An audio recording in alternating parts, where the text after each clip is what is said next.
Okay, I'm gonna be doing a Q&A later this week, but I wanted to answer this question in its own video. What do I hope people take away from this account?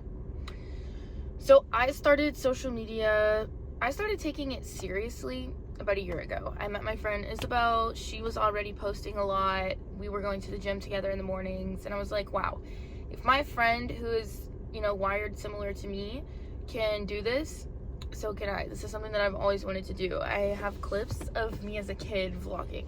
I've been trying to get my dad to send them to me, but I know he's been busy. Hopefully I can get them for this video. But yeah, I started taking posting seriously about a year ago, and since then I've gained over 50,000 on TikTok and 12,000 on Instagram, and I am almost at 100 subscribers on YouTube. And I think the biggest thing is that creating content has been something that I've always been doing my entire life. My parents had an ad agency together growing up, so I've had a camera in my hand, I've been on shoots, I've been watching people tell their stories my entire life. And a big part of what I went to school for was storytelling. If you read my first ever paper that I wrote for an admissions essay, it was why I want to be a journalist. And I wanted to be a journalist because I wanted to share stories. I wanted to give people a platform to be able to share who they are. And I'm from Little Rock, and so being from Little Rock and coming from a space of privilege, you realize very early on how important it is for you to allow other people to utilize your platform, or how important it is to utilize your own platform. My parents, I grew up with my parents taking me to a lot of protests, grassroots meetings. We've always been very involved in our local community, and even on a national level, just participating in voting and talking about the importance of government and all those good things, all rooted in the fact that we deeply care for our community and the people around us. As I got older, I realized that it's really, really hard to be able to impact your community, especially when the way that you see it happening in your head is such a large scale. There are so many people in Little Rock who have talent. There are so many people who have promise, but there's not a whole lot of opportunity. When I moved to my college town, I was like, wow, I wish we had XYZ type of place in Little Rock, because XYZ, like, people need access to education. And whether that education looks like something like night classes or DJ classes, everybody has something different. And if you don't know what you don't know what you don't know. So if you don't have the resources to know that, hey, my future can look like this, then you miss out on that part of life. And so I think the internet really helps people be able to see what other possibilities exist out there. And so ultimately, I want my account to be something that people look at and say, hey, I could be something. I can do what I want within reason, being kind to people within reason. But I can chase this dream. I can be creative. I can use my brain in a way that my brain isn't usually used. And make money doing it, make a living doing it, inspire other people, right? But even taking that a step further, I want this account, I want my social media, as far as how I've branded myself, it's a lot of curly hair content. I have a lot of curly hair, but ultimately where I see this going is building a community. I want to be able to build up enough influence that I can directly impact the world, directly impact my community. I want to be able to give back to people, whether that's emotionally, monetarily. Those are going to be the biggest ones for me that I'm focused on, is emotional and monetary giving backness.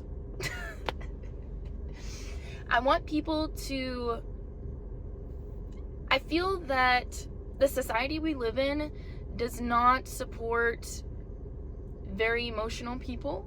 And to be completely transparent, I'm a very emotional person.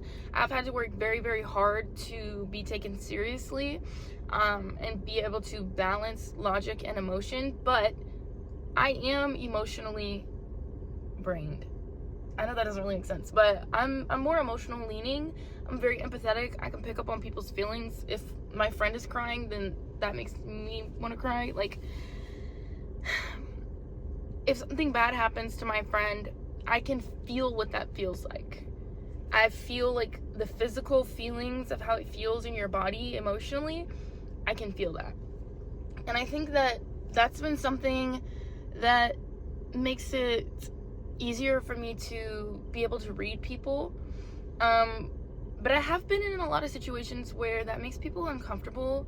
And to be fair, I didn't always have such a good grasp on how to approach being an empathetic person in relationships, whether that was friendships, professional, romantic, especially romantic. That's when I struggled with, and sometimes do still struggle with, just because that level of emotional, I don't know if it's maturity. I know that I'm emotionally mature, but sometimes when there's new feelings, I don't always know what to do with them.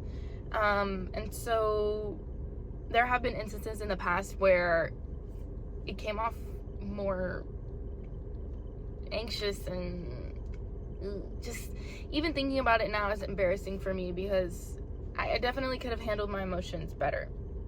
But I want this to be a place where people can come together and talk about their feelings and not feel judged. Like, we can disagree. I mean, to an extent.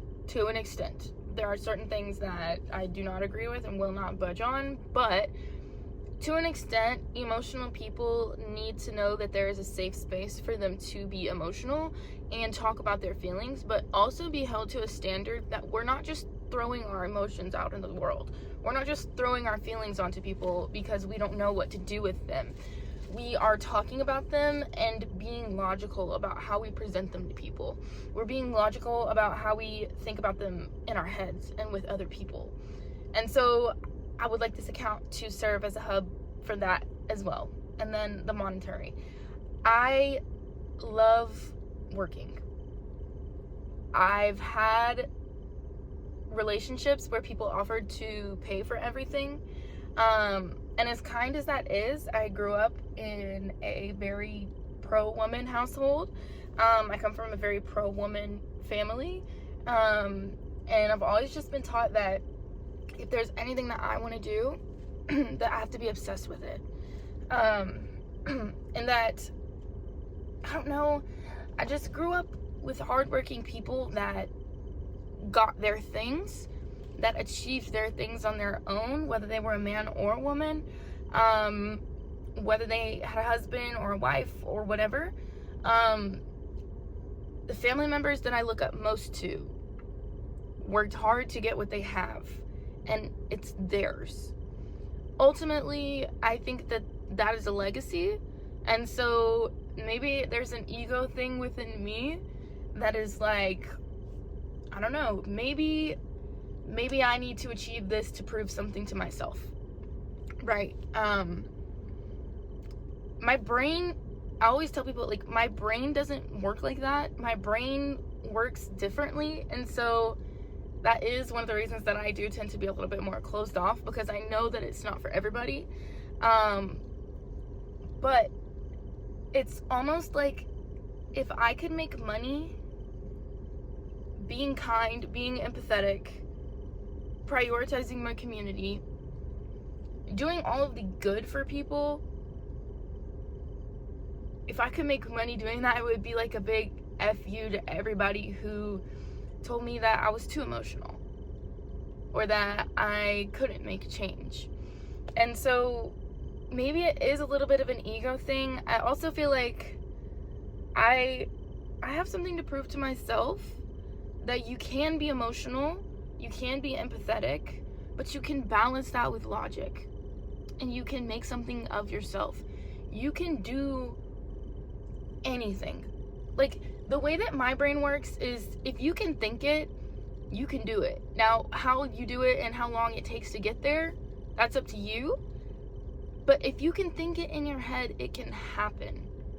And so I want other people to feel encouraged to chase their dreams. And I feel like, not to a sense that they feel that they need to change themselves, but if they did feel that change was needed, that it would be a positive change, but that you can be yourself. You can be so rooted in self and understanding who you are and what you want and how your brain works and how your heart works, and be able to leverage that in a way to build a life that works for you. Do I know how that looks for me yet? No. Have I seen that come to full fruition yet? No. Do I have this feeling that it's gonna happen? Yes, I do. Is it a little crazy? To some people, yes. But to me, no. Because I'm gonna do this my way, and I'm gonna do this in a way that feels right to me now and as I continue to grow. So how this looks is going to evolve and shift over time. So yeah, I want people to feel safe. I want people to have fun. I want people to have discussion. And I want to be able to make money being a nice person. I just want to help people. I want to help people, and I have something to prove to myself, that I was never too soft or never too emotional or too hard, or I'm not too much of anything. I've always been worthy, and there's nothing wrong with my brain. Just because my brain is different doesn't mean that there's anything wrong with me. So yeah, that's what I hope that people take away from this channel, and I hope that me being able to talk about these things over time and being able to explain them better encourages other people and opens up conversation. I always tell people I'm open to being wrong because I've been wrong so many times in my life, and I'm fairly stubborn. And so as a young person, like, being closed off to being wrong was not always a good thing to me. It was not always a good thing for me. So yeah, I am open to being wrong, but I also really just hope to create a safe space and share my life with people and encourage other people to live a life that is full and that feels right and that feels fulfilling, because we deserve to live this life in a way that feels good. We don't have to work so hard to feel so good. It shouldn't be so hard to feel so happy. It shouldn't feel so hard to show up. If you have any more questions for me, please leave them below. I'm going to be doing a Q&A next video. I have some questions. I might touch on this question again in that video. I'll go ahead and put up another one on Instagram. Maybe today. If I can get this video up today, then I'm going to post it today. And yeah, and if it's not up and you have questions, comment them, send them to me on Instagram. This is me on Instagram. This is me on TikTok. If you send it on TikTok, I probably will not see it. I do not read my TikTok comments because, nope. Instagram, probably will see them. But yeah, I hope you guys have a great day. I hope that I don't sound too crazy, and I hope that you feel inspired to do something today that feels right to you and something that's true to who you are. So yeah.